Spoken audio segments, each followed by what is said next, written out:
అందరికీ నమస్కారం అండి. ఈరోజు మనం తులారాశి వారి యొక్క జాతక ఫలితాలు కూడా తెలుసుకోబోతున్నాము. తులారాశి వారికి డిసెంబర్ 5 అనగా శుక్రవారం నాడు వీరి యొక్క జాతక ఫలితాలు కూడా తెలుసుకోబోతున్నాం. అయితే తులారాశి ఎవరైతే ఇప్పుడే కొత్తగా మన ఛానల్ చూస్తున్నారో దయచేసి ఛానల్ సబ్స్క్రైబ్ చేసుకొని వీడియోకి లైక్ చేసి సపోర్ట్ చేయడం మాత్రం మర్చిపోకండి. మరి వీడియోని ఎక్కడ కూడా స్క్రిప్ట్ చేయకుండా చివరి వరకు చూసినట్లయితేనే మీకైతే పూర్తిగా అర్థమవుతుంది. రేపటి రోజున మీ యొక్క రాశి ఫలితాల ప్రకారం మీకు ఏ విధంగా ఉండబోతుందో తప్పకుండా తెలుసుకుందాము. మరి అంతకన్నా ముందుగా ప్రతి ఒక్కరు కూడా ఏదో సమస్య ఉంటుందండి. సమస్యలు ఏమంటే ఏమంటారు కదా, అంటే ప్రేమ, పెళ్లి, ఉద్యోగం, వ్యాపారం, ప్రేమించి మోసపోవటము, నాగదోషము, సంతానం లేకపోవటము, భార్యాభర్తల మధ్య గొడవలు, ధనం లేకపోవటము, రాజకీయము, కోర్టు సమస్యలు, మీ మీద చెడు ప్రయోగాలు చేయటము, ఇలా ప్రతి ఒక్కరు కూడా ఏదో సమస్య ఉంటూనే ఉంటుంది. అయితే ఎక్కడెక్కడికో వెళ్ళి జ్యోతిష్యం చెప్పించుకొని నిరాశ చెంది ఉంటే ఒక్కసారి మన గురువు గారిని కాంటాక్ట్ అవ్వండి. మన గురుగారు ఎటువంటి సమస్య కూడా పరిష్కారం చూపిస్తారండి. మన గురుగారు శ్రీ సాయి ఆశీస్సులతో జ్యోతిష్యం చెప్పను. మన గురుగారు వచ్చి లక్ష్మణరాజు గారండి. మీరు సంప్రదించిన ఫోన్ నెంబర్ 6300446041. చాలా నమ్మకమైన గురుగారండి. మన గురుగారు స్త్రీ పురుష వశీకరణ చెట్లో చాలా ప్రత్యేకత గలవారు. మీకు ఎటువంటి సమస్యలున్నా నమ్మకంతో ఒకసారి ప్రయత్నించండి. ఈ గురుగారి ద్వారా చాలా మంది లబ్ధి పొందారండి. మేము కూడా మాకున్న సమస్యల్ని ఈ గురుగారి ద్వారా పరిష్కరించుకున్నాము. మీరు కూడా నమ్మకంతో ఒకసారి ప్రయత్నించండి. 100% గంటలో పరిష్కారం చూపిస్తారు. ఒక్కసారి ప్రయత్నించండి. ఇక వివరాలకు వస్తే కనుక ముందుగా ఈ రాశి వారి యొక్క మనస్తత్వం కనుక మనం గమనించినట్లయితే అండి, ఈ రాశి వారు చాలా మంచి వ్యక్తిత్వం కలిగి ఉంటారు. అలాగే వెన్నలాంటి మనసు అని చెప్పుకోవచ్చు. కోపం ఎక్కువగానే ఉంటుంది, కానీ దానికి అంటే ఒక సంబంధం లేదండి. కోపం వస్తే తట్టుకోలేరు. అలాగే ఆనందం వచ్చినా వెంటనే చూపేస్తారు. కోపం వచ్చినా అలాగే ఉంటారు. కపటం మనసు అయితే ఉండదండి. చిన్నపిల్లల మనస్తత్వానికి దగ్గరగా ఉంటారు. ఇక ఈ రాశి జాతకులు చాలా వరకు వీరు ఎలా అయితే ప్రవర్తిస్తారో వీరి యొక్క విధానం కూడా అలాగే మార్చుకుంటూ ఉంటారు. వీరు ఎవరి చెడును కూడా పొరపాటును కోరుకోరు. అందరూ బాగుండాలని కోరుకునే మనస్తత్వం. ఇక ఈ రాశి జాతకులు సొంతము వీరిలో తెలివితేటలు అనేవి అపోహంగా ఉంటాయండి. చురుకుతనం కూడా ఎక్కువ, అలాగే అమాయకత్వం కూడా ఎక్కువగానే ఉంటుంది. ఎందుకంటే జనాన్ని అంటే ఒక్కోసారి నమ్మి వారి వల్ల ఇబ్బందులు ఉన్నాయని తెలిసినా కూడా మళ్ళీ వాళ్ళతోనే మాట్లాడి ఏముందిలే సరేలే అనే మనోళ్ళని క్షమించే తత్వం ఉంటుంది. వీరి దగ్గర ఈ తత్వం చిన్నప్పటి నుంచే ఉంటుంది. చిన్న చిన్న పొరపాట్లు అయితే పర్వాలేదు. ఇళ్లలో వాళ్ళని ఇలా చిన్న చిన్న పొరపాట్లు ఏదైనా డబ్బు పరంగా నష్టం లేకుండా ఏదో చిన్నవైతే క్షమించేస్తారు. మీరు క్షమించవచ్చు, కానీ మరీ మితిమించి మీకుంటే మాత్రం అలాంటి వ్యక్తుల్ని క్షమించొద్దు.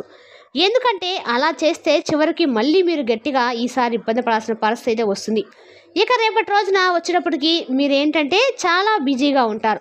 అందులోనూ రేపటి రోజు మీరు దైవారాధన ఎక్కువగా చేసుకుంటూ ఉంటారు. దైవానికి కాస్తంత ఇంట్లో పూజలు చేసుకోవడము కానివ్వండి, లేకపోతే దగ్గరలో ఉన్న ఏదైనా దేవాలయానికి వెళ్ళడం కానివ్వండి, ఇలాంటివి చేస్తూ ఉంటారు. ఇలా మీరు దైవారాధనకు రేపటి రోజు దగ్గరగా ఉండటము మీ యొక్క సమస్యలను చాలా వరకు కూడా దూరం చేస్తుంది. ఎప్పుడైనా సరే దైవానికి దగ్గరగా ఉండటం వల్ల దుష్ట శక్తులు, చెడు శక్తులు, నరదిష్టి ప్రభావం అనేది ఇలాంటివన్నీ కూడా ఒక మంచి దూరంగా ఉండడానికి ఒక అవకాశం ఉంటుంది.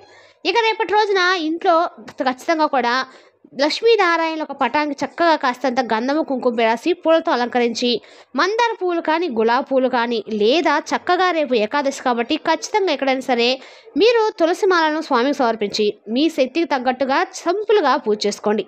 అరటి పండు లేదా చిన్న బెల్లం ముక్కైనా ఏ ఫలం ఉన్నా కూడాను అందుబాటులో నైవేద్యంగా సమర్పించేసి ఆవు నేతితో కానివ్వండి, నువ్వుల నూనెతో కానివ్వండి చక్కగా దీపారాధన చేసుకోండి. ఇలా చేయడం వల్ల మీకు ఆర్థిక పరంగా బాగా కలిసి వస్తుంది. అప్పుల సమస్యలు తీరిపోతాయి. ఎవరైనా మిమ్మల్ని ఇబ్బంది పెట్టాలని చూసే ఏ చెడు శక్తులైనా సరే మనుషుల రూపంలో అయినా, గ్రహాల రూపంలో అయినా ఎలాంటి చెడు అనేది మీ దగ్గర రాకుండా ఈ దీపారాధన మీరు చేసేటువంటి ఈ దీపారాధన మీకు రక్షణ కవచంగా ఉంటుంది. కాబట్టి చక్కగా ఇంట్లో దీపం పెట్టుకోవడం మాత్రం మర్చిపోకండి. మన ఇల్లు ఎంత లక్ష్మీ కళగా ఉంటుందో ఆ లక్ష్మీ కళ ఇంట్లో దీపం పెట్టడం ద్వారా వస్తుందండి. మన ఇంట్లో దీపం బట్టే మన జీవితం ఉంటుంది. కాబట్టి మన శక్తి కొద్ది అవకాశం ఉన్నప్పుడు కొన్ని ప్రత్యేకమైన తిథులైనా సరే ఇంట్లో దీపారాధన చేసుకోవడము, కాస్త దేవాలయం కంటే కూడాను మీరు ఇంట్లో చేసుకున్న దేవాలయం దగ్గరలో లేకపోతే ఇంట్లో చేసుకున్న శివాలయానికి వెళ్ళి రావడము, కాస్త ఇంట్లో శుక్రవారం దీపారాధన చేసుకోవడం, శనివారం నాడు వెంకటేశ్వర స్వామికి గుడికి వెళ్ళి మంగళవారం నాడు ఆంజనేయ స్వామి గుడికి వెళ్ళడం, ఇలా చేస్తూ ఉంటే ఇది మీకు అలవాటుగా మారిపోతుంది. ప్రతిరోజు మనం ఎక్కడికి వెళ్తామని చెప్పేసి అనిపిస్తుంది, కానీ వెళ్తూ ఉండండి. మీకు అసలు ఆనందం, సంతోషం, జీవితపరంగా మార్పులు అప్పటిదాకా మనశ్శాంతి లేకుండా ఏదో కోల్పోయిన బాధలు ఉన్న వారు కూడా కాస్త ఆనందంగా మారడం జరుగుతుంది. ప్రశాంతంగా ఉంటారు. మాకు మా దైవం తోడుగా ఉండటం ఇలాంటివి ఆ ధైర్యం అనేది మార్పులు చేర్పులు మీరే గమనిస్తారు. ఇక రేపటి రోజున చేతి నిండా పని పుష్కలంగా ఉంటుంది. మీ కష్టం తగ్గ ప్రతిఫలం చూడగలుగుతారు. అలాగే జీవిత పరంగా ఎన్నో కష్టాలు అనుభవించారు. ఇప్పటికీ రేపటి రోజు కూడాను మీకు అన్ని రకాలు కూడా మనశ్శాంతి అనేది లేదు. కష్టం తప్పడం లేదు. మీకు అంటే చాలా మందికి మీలో అనారోగ్య సమస్యలతో బాధపడేవారు ఉన్నారు. నిజంగా మీ దగ్గర అసలు పనిచేయడానికి శక్తి లేకుండా ఉన్నవాళ్ళు ఉన్నారు. అయినా సరే మీరు చేయాల్సింది మీ కుటుంబాన్ని జాగ్రత్తగా చూసుకోవడము, పోషించడము ఇలా జరుగుతుందన్నమాట. మీ పరిస్థితి అనిపించవచ్చు, కానీ మేము ఈ జన్మలో ఏ పాపం చేస్తాము భగవంతురా అని మాకెందుకని ఇలాంటి శిక్ష వేసామని చెప్పి ఎన్నోసార్లు కుమిలిపోయే సందర్భాలు కూడా ఉన్నాయి. కానీ ఏమిటంటే రేపటి రోజు మీరు బాధపడవద్దండి. ఉన్నటువంటి సమస్యల నుంచి చాలా వరకు కూడా భగవంతుడు మిమ్మల్ని తప్పిస్తాడు. ఇక తోడుగా ఉంటాడు. ఏదో ఒక రూపంలో అయితే మీకు కాస్తంతైనా మీకు జరుగుతుంది. ఇదంతా భగవంతుని యొక్క దయ అండి, మీ యొక్క మంచితనం కూడా. కాబట్టి ఎప్పుడైనా సరే ఏమిటంటే ముందు ఏది కోల్పోయినా కూడా ధైర్యాన్ని కోల్పోవద్దు. అష్టలక్ష్ముల్లో మనం ఎవరిని కోల్పోయినా ధైర్యలక్ష్మిని మాత్రం కోల్పోకూడదు. ఇలా కోల్పోతే ఇంకా మనం కృంగిపోయినట్లే గుర్తుంచుకోండి. ఇలా కోల్పోతే జీవితంలో అన్ని రకాలుగా ఇబ్బంది పడాల్సి వస్తుంది. ఒక ధైర్యలక్ష్మి మన తోడు ఉంటే అష్టలక్ష్ములు అందరూ మనతోనే ఉంటారు. మనిషికి ఆశ చాలా ముఖ్యం. ఒక్కొక్కసారి ఏమిటంటే అసలు మన తలరాత అనేది సరిగ్గా లేక పూర్తిగా మనకి ఏంటంటే లైఫ్ మీద అసలు ఇంట్రెస్ట్ ఉండదు. కొన్ని నిర్ణయాలు కూడా తీసుకుంటాం. తర్వాత ఒక్కోసారి భగవంతుడి దయ వల్ల ఏమిటంటే కొంత మార్పులు చేర్పునే జరుగుతూ భగవంతుడు అలా మిమ్మల్ని నిలబెడుతూ ఉంటాడు. అలా కొన్ని మిరాక్సులు కూడా అద్భుతాలు కూడా చాలామందికి జరిగాయి. ఇక వాళ్ళు అన్నివి కోల్పోయారు, మానసికంగా దెబ్బతిన్నారు. కనీసం మానసిక ఆరోగ్యం కూడా లేదు. మనుషుల్లో కూడాను కంట్రోల్ చేసుకోలేక కంట్రోల్ తప్పి చాలా వరకు అనారోగ్యంతో బాధపడుతూ ఉంటారు. అసలు వాళ్ళ జీవితంలో వాళ్ళ నిర్ణయాలు వాళ్ళు సరిగా తీసుకోలేకపోతున్నారు.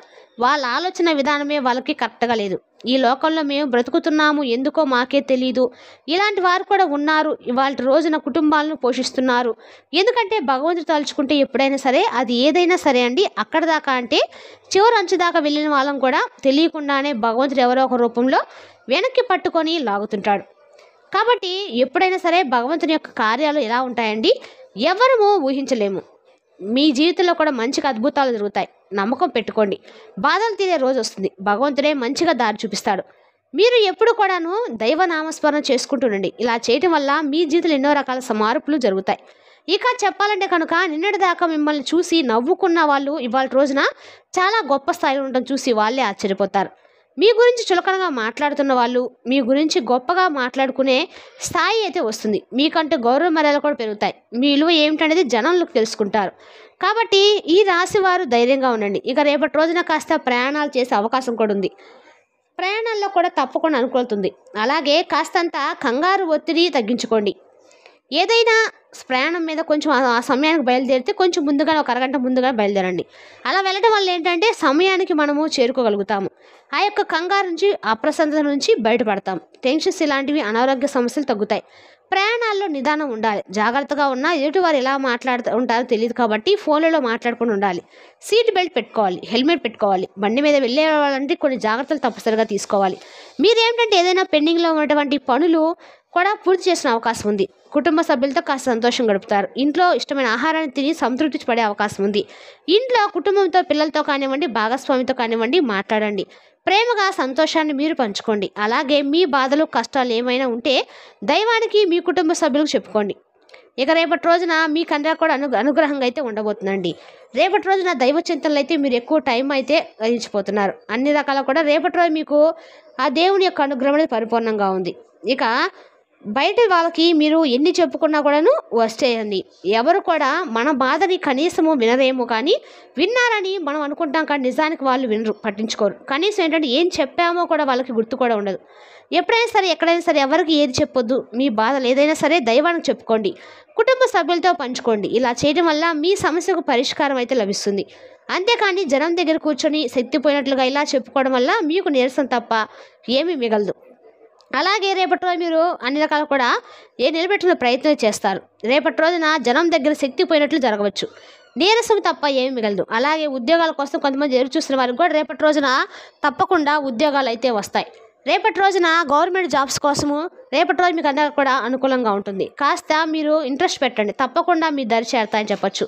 పట్టుదల ట్రై చేయండి. రేపటి రోజున మీకు అందరికీ కూడా ఒత్తిడి తగ్గుతుంది, అన్ని రకాల యొక్క రిలాక్స్మెంట్ అనేది ఖచ్చితంగా లభిస్తుంది, నలుగురు ముందు గొప్ప స్థాయిగా బతుకుతారు. మీకు రేపటి రోజు మీకు అన్ని రకాలు కూడా దేవుని యొక్క అనుగ్రహం అనేది పరిపూర్ణంగా లభిస్తుంది. అన్ని రకాల కూడా మీకు దేవుని యొక్క అనుగ్రహం తోటి రేపటి రోజు మీరు కొంత వివాహం కాని వరకు రేపటి రోజున ఎదురు చూసే అవకాశం కూడా ఖచ్చితంగా ఉంది. అలాగే రేపటి రోజు మీరు ఏదైనా సరే అన్ని రకాల కూడా దేవుని యొక్క అనుగ్రహంతో అన్ని పనులు కూడా సకాలంలో పూర్తి చేస్తారు. ఎందుకంటే కొన్ని అనుగ్రహం దైవం ఏంటంటే ఏదో ఒక రూపంలో తప్పించి మిమ్మల్ని అన్ని రకాలు కూడా మంచి మార్గంలో నడిపిస్తాడు. మరి తెలిసినా కండి ఈ రాశి వారి యొక్క జాతక ఫలితాలను తిరిగి రేపు వీడియోలో మళ్ళీ కలుసుకుందాం. Thank you for watching.